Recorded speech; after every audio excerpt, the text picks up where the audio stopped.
নদী Bangla group, Narsingdi TV news update. শিবপুরে প্রেমিকার শোক সইতে না পেরে প্রেমিকের আত্মহত্যা। নরসিংদী শিবপুর উপজেলার মাসিমপুর ইউনিয়নের হরিয়া গ্রামে প্রেমিকার আত্মহত্যার শোক সইতে না পেরে ১৯ দিন পর প্রেমিক সিফাত ফেসবুকে স্ট্যাটাস দিয়ে আত্মহত্যা করেছে। মৃত্যুকালে তার বয়স ছিল ১৯ বছর। গত বৃহস্পতিবার ২৫ এপ্রিল রাত ১০টার দিকে এই ঘটনা ঘটে। নিহত সিফাত ওই গ্রামের ইব্রাহিমের ছেলে। শিবপুর সরকারি শহীদ আসাদ কলেজের দ্বাদশ শ্রেণীর শিক্ষার্থী ছিলেন।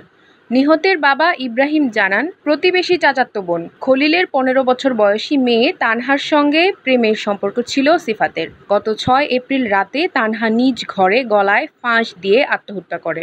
মৃত্যুর আগে ফেসবুকে সর্বশেষ স্ট্যাটাসে সিফাত লিখেন, তানহা আত্মহত্যা করে প্রমাণ করে গেল আমারে কতটা ভালোবাসে। আমিও প্রমাণ করে দিমু তানহারে আমি কতটা ভালোবাসি। কারো সঙ্গে ভুল করে থাকলে মাফ করে দিও। সবাই দোয়া কইরো শান্তিতে থাকি কিংবা অশান্তিতে দুজন যেন একসঙ্গে থাকতে পারি। শেষ ইচ্ছা, তানহার কবরের পাশে আমাকে কবর দেওয়া হোক। আসলে ও মৃত্যুপত্র পেছনে না যদি এলাকার কিছু লোভী মানুষ দুর্চরিত লোক আমার ফ্যামিলির উপর দুর্জুলুম না করতো, দুর্জুলুম করার কারণে আমার ছোট ভাই মৃত্যুর পথ বেছে নিয়েছে। যাদের কারণে আমার ভাই মৃত্যুবরণ করেছে তাদের বিচার চাই।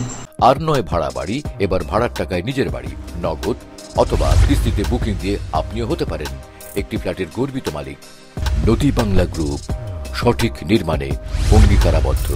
শিবপুর মডেল থানার ওসি মোহাম্মদ ফরিদ উদ্দিন বলেন, ময়নাতদন্ত শেষে লাশ দাফন করা হয়েছে। এই বিষয়ে কেউ কোনো অভিযোগ করেনি বা মামলা দায়ের করেনি।